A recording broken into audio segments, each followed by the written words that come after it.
Rahim. Our new topic is Introduction to Probability. मैं आपको अभी probability का मुख्तसर सा तारफ़ करवाऊँगा कि probability क्या होगी, और इसके बाद हम मज़ीद जितना कोर्सेज में आगे जाएंगे तो आहिस्ता आहिस्ता उस डेप्थ में उतरते जाएंगे। probability क्या है, हम आम दिनों में आम बातें करते हुए इस तरह की बातें करते हैं कि बारिश का कितना चांस है कि बारिश हो जाए। ठीक है, क्या लगता है तेल की कीमतें बढ़ेंगी, कम होंगी, क्या होगा? ये हम अंदाज़े लगाते रहते हैं ज़िंदगी में। बारिश होगी, नहीं होगी, स्टॉक मार्केट आज क्या होगा, मंदी होगी, तेज़ी होगी, इंडेक्स कितना ऊपर जाएगा। ठीक है, अभी कोरोना के केसेस हैं तो किस रेट से ऊपर जाएंगे, नीचे जाएंगे। ठीक है, मज़ीद 2 हफ्तों के बाद क्या सूरत हाल हो सकती है, आज स्टैटिस्टिक्स क्या कह रहे हैं। तो हम बेसिकली ज़िंदगी में बहुत सारे मामलात में क्या कर रहे होते हैं कि प्रिडिक्ट कर रहे होते हैं, अंदाज़ा लगा रहे होते हैं। ठीक है, ये अंदाज़ा कई दफ़ा तो हमारे लिए बस वैसे ही होता है, कई दफ़ा हमारे लिए बड़ा ज़रूरी होता है, क्योंकि बहुत सारे ऐसे मामलात हैं जो इसके साथ जुड़े हुए होते हैं। जैसा कि जो मार्केट को समझते हैं, जो मार्केट को अंडरस्टैंड करना चाहते हैं, उनके लिए प्रोबेबिलिटी को समझना या प्रिडिक्टेबिलिटी को समझना या प्रिडिक्ट करना, एक एक हद तक प्रिडिक्ट करना कम अज़ कम उनके लिए ज़रूरी होता है। इसी तरह से और भी बहुत सारी चीज़ें, जैसे हमारी साइंस के अंदर, इंजीनियरिंग के अंदर जब आप सिग्नल्स को रिसीव करते हैं तो आप क्या रिसीव कर रहे हैं, वहाँ पे प्रोबेबिलिटी का इस्तेमाल किया जाता है। वहाँ पे नॉइज़ को रिमूव करने के लिए प्रोबेबिलिटी, सिग्नल और नॉइज़ को डिफरेंशिएट करने के लिए प्रोबेबिलिटी का इस्तेमाल किया जाता है। इमेज प्रोसेसिंग में प्रोबेबिलिटी का इस्तेमाल किया जाता है कि क्या प्रोबेबल है, क्या मुमकिना वैल्यू हो सकती है, क्या मुमकिनात में है। इसी तरह से जितनी जो है वो कैसीनो की जितनी इंडस्ट्री है पूरी दुनिया में, वो भी प्रोबेबिलिटी पे बेस करती है। ठीक है, तो बहुत सारी चीज़ें ऐसी हैं जो प्रोबेबिलिटी पे बेस करती हैं। दैट्स वाई प्रोबेबिलिटी को पढ़ना समझना ज़रूरी है, और हम इसीलिए इस कोर्स को भी यहाँ रखा गया है। ठीक है, ताकि आगे जब भी आप हायर स्टडी में जाएँ तो प्रोबेबिलिटी का जहाँ इस्तेमाल हो आप उसको समझते हों पहले से। ठीक है, तो वही बात है कि द मोस्ट पता है ना, मोस्ट प्रोबेबल है, चांस है, डाउट है, ये सारे की सारी चीज़ें बेसिकली किस चीज़ को शो कर रही हैं, ये किसी भी इवेंट के अकरेंस को शो कर रही हैं कि कोई इवेंट होगा कि नहीं होगा। यानी आपने पहले से एक बात सोची होती है, एक टारगेट सोचा होगा कि ये होगा कि नहीं होगा, या जो होगा वो क्या होगा किसी भी मामले में, तो हम इसको प्रोबेबल कहते हैं कि कितनी प्रोबेबिलिटी है। जैसे कि मिसाल दी जाती है कि एक बंदा अगर किसी कोई मरीज़ है, वो डॉक्टर के पास सीरियस है, चला गया है, तो उसका रिश्तेदार अगर नर्स से पूछता है कि आप जो दवा तजवीज़ कर रही हैं या बता रही हैं या जो दवा इसको देने जा रही हैं, कितना चांस है इससे ये ठीक हो जाएगा। ठीक है, तो आप ही एक प्रोबेबिलिटी का सोच रहे होते हैं कि कितना प्रोबेबल है। ठीक है, तो देखते हैं मज़ीद इस प्रोबेबिलिटी को समझने के लिए, क्योंकि ये बड़ा गहरा सब्जेक्ट है, हम आगे तफसील से इस पे बात करेंगे। फिल वक्त हम इसकी कुछ छोटी-छोटी या मोटी-मोटी टर्म्स हैं जिन पे हम बात करते हैं कि वो क्या होते हैं। ठीक है, सबसे पहले हम ये देखते हैं ये एक्सपेरिमेंट क्या होता है। ठीक है, एक्सपेरिमेंट क्या है? वो कहते हैं ये वो ऑपरेशन है which produce some well defined outcomes is called an experiment, जो कि वेल डिफाइंड आउटकम्स देता है। कोई भी अगर आप एक ऐसा ऑपरेशन करें जिसकी वेल डिफाइंड आउटपुट हो तो आप उसको एक्सपेरिमेंट कहेंगे। मसलन मसलन कि अगर आपके पास एक डाइस है, जिसे लूडो का दाना आप कहते हैं, वो आप फेंकते हैं, रोल करते हैं। ठीक है, तो क्या होगा, उसकी आउटकम्स क्या होंगी, वेल डिफाइंड होंगी। या 1 आएगा या 2 आएगा या 3 आएगा या 4 आएगा या 5 आएगा या 6 आएगा, बस वो 6 उसकी पॉसिबल आउटकम्स हैं, और वो सही डिफाइन है। ये नहीं है कि एक आए तो समझ ही ना आए क्या आया है। ठीक समझ आती है अगर वो फ्रेश है, उस पर डॉट्स ठीक लगे हैं तो बेसिकली आपने एक ऑपरेशन किया, आपने वो फेंका है, तो जो आपने ऑपरेशन किया बेसिकली आपने क्या किया है, एक एक्सपेरिमेंट किया है। अब जब आपने वो एक्सपेरिमेंट किया है तो आउटकम्स तो पॉसिबल टोटल जितनी भी थी, एक वक्त में तो एक ही आनी है। अब जो भी एक आई है वो इवेंट है, वो इसका इवेंट कहलाती है। मुमकिन है आपके उसके एक्सपेरिमेंट में एक दफ़ा ही फेंकना लिखा हो, ज़रूरी हो, तो वो उसका एक ही इवेंट होगा। जो भी वो वैल्यू आएगी। मुमकिन है 2 दफ़ा फेंकेंगे, मुमकिन है 2 हों और 2 दफ़ा फेंकें, 2 हों और 1 दफ़ा फेंकें, 1 हो तो 1 दफ़ा फेंकें। तो ये डिपेंड करता है।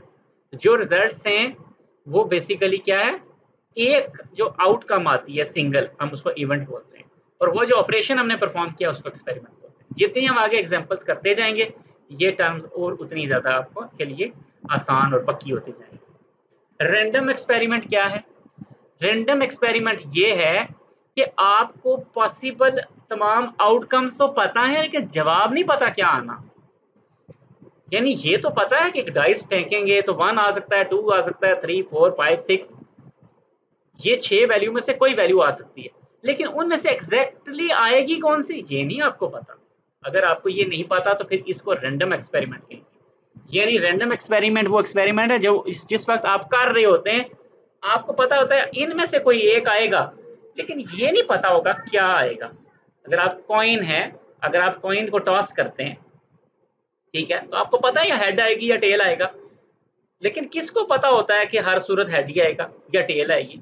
क्योंकि अगर वो कॉइन एक फेयर है, फेयर कॉइन है, ठीक तरह से वो बना हुआ है और ठीक तरह से उछाला जाता है और आपका ग्राउंड भी प्लेन है, तो कोई सूरत नहीं है दोनों में से कि कौन सी चीज आएगी, हेड आएगा टेल आएगा, आप प्रेडिक्ट नहीं कर सकते। 50-50 या कुछ भी हो सकता है, ठीक है। तो लिहाजा टॉस करना कॉइन का ये भी रैंडम एक्सपेरिमेंट है, या इसी तरह से डाइस को थ्रो करना ये भी एक रैंडम एक्सपेरिमेंट है, जिसकी पॉसिबल आउटकम्स तो पता होती है लेकिन ये नहीं पता होती कि अभी अभी की बार क्या आएगा, अभी अगली बार क्या आएगा, ये नहीं पता होता। ट्रायल, ट्रायल से क्या मुराद है? वो कहते हैं कि एक रैंडम एक्सपेरिमेंट को परफॉर्म करने को ट्रायल कहते हैं। एक ट्राई लेना, एक दफा आपने डाइस फेंका है या आपने ट्रायल किया है, एक पूरा एक्सपेरिमेंट कई दफा एक ही ट्रायल हो सकता है, मुमकिन है बहुत सारे ट्रायल्स उसमें शामिल हो। तो लिहाजा एक ट्रायल से मुराद है एक ट्राई, एक दफा आपने टॉस कर लिया, तो आपने बेसिकली ये क्या है, एक ट्रायल किया है, ठीक है। जैसे नहीं आपके स्पोर्ट्स में होता है आपका ट्रायल होगा, यानी आपको एक बारी में टेस्ट किया जाएगा, ठीक है। सैंपल स्पेस क्या होती है?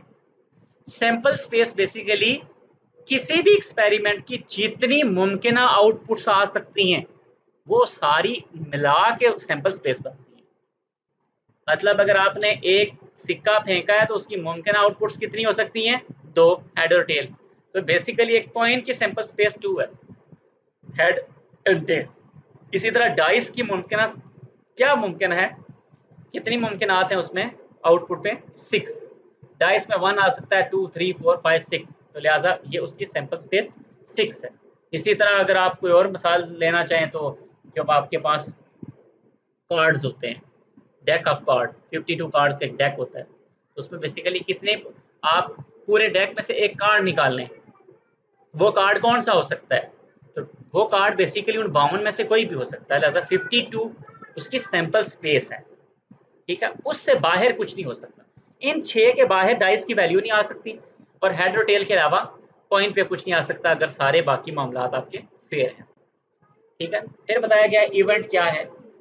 Event basically out of the total results obtained from a certain experiment, किसी भी एक्सपेरिमेंट से आपने जो जितने भी नताइज हासिल किए हैं, the set of those results which are in favor of a defined result, जो फेवर में आया उनको इवेंट कहते हैं और उसको ई से जाहिर करते हैं, ठीक है। जो रिजल्ट्स फेवर में आए उनको हम बेसिकली इवेंट कहते हैं। Out of the total results obtain from a certain experiment, the set of those results which are in favor of a defined result, ठीक है। जो बेसिकली जो रिजल्ट्स आए हैं, ठीक है, मुमकिन रिजल्ट्स जो आए वो बेसिकली इवेंट्स कहलाते हैं।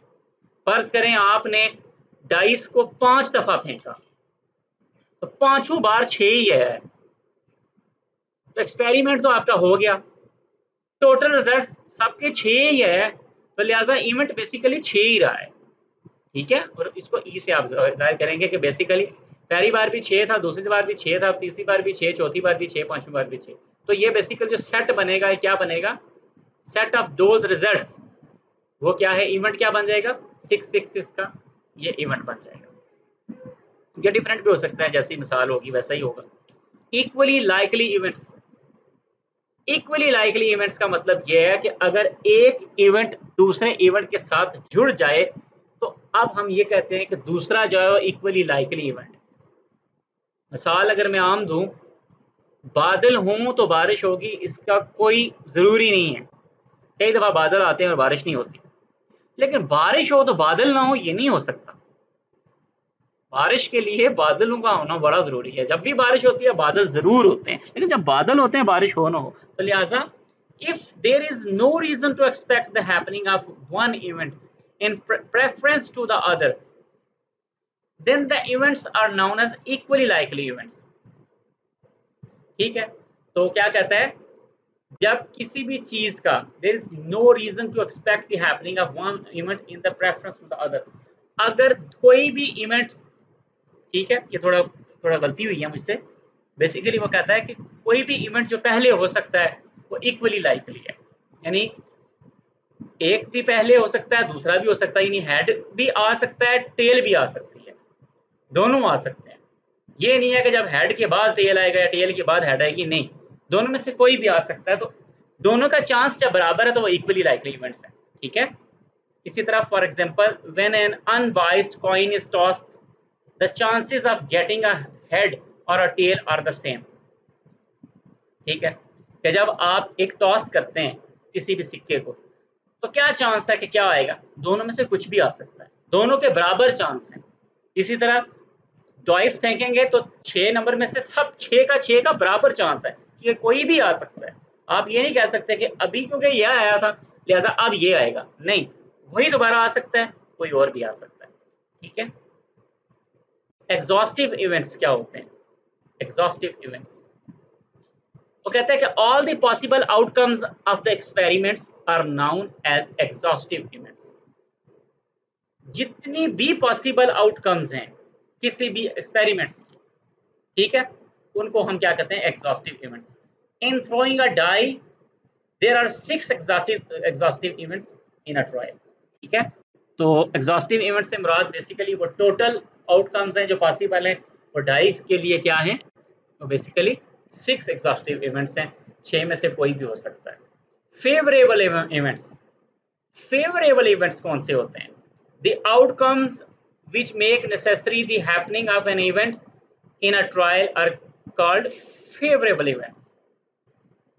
ठीक है, अगर आउटकम्स इस तरह के नतायज आए which makes necessary the happening of an event, कि आप अगले किसी इवेंट का अंदाजा लगाना शुरू कर दें, यानी कुछ इस तरह के नतायज मिल रहे हैं जिनके नतीजे में आप कह सकते हैं कि अगले नतायज ये हो सकते हैं, लिहाजा अब आप कहते हैं कि ये इवेंट्स फेवरेबल हैं। जैसे कि जब कोई कुआं खोदते हैं, ठीक है, तो उसमें आपको पता है कि कुछ खास ऐसी मिट्टी जब आ जाए तो अंदाज़ा लगना शुरू हो जाता है कि अब पानी के आसार हैं, तो लिहाजा वो वाली जब मिट्टी आती है तो हम कहते हैं अब फेवरेबल हो गई है। ठीक है, यहाँ एग्जांपल क्या है? If 2 dice are thrown the number of favourable events of getting a sum of 5 is 4। अब आप ये देख लें कि अगर आप 2 डाइस फेंकते हैं और आप कहते हैं कि मेरा जो दोनों को मिला के नंबर बने वो 5 आए, तो इसकी चांस काफ़ी ज़्यादा बढ़ गए। अब देखो, एक डाइस से 5 लाना ये मुश्किल है, 2 डाइस से 5 लाना थोड़ा आसान है। एक डाइस से 5 लाने का मतलब है, हम अक्सर लूडो खेलते हुए भी आपको पता होगा कि अगर हमें 5 रिक्वायर्ड हो तो एक दाने से खेल रहे हो तो इसका मतलब है 6 में से एक इवेंट का आने का चांस आपको पता है कि वो out of 1 out of 6 chance है।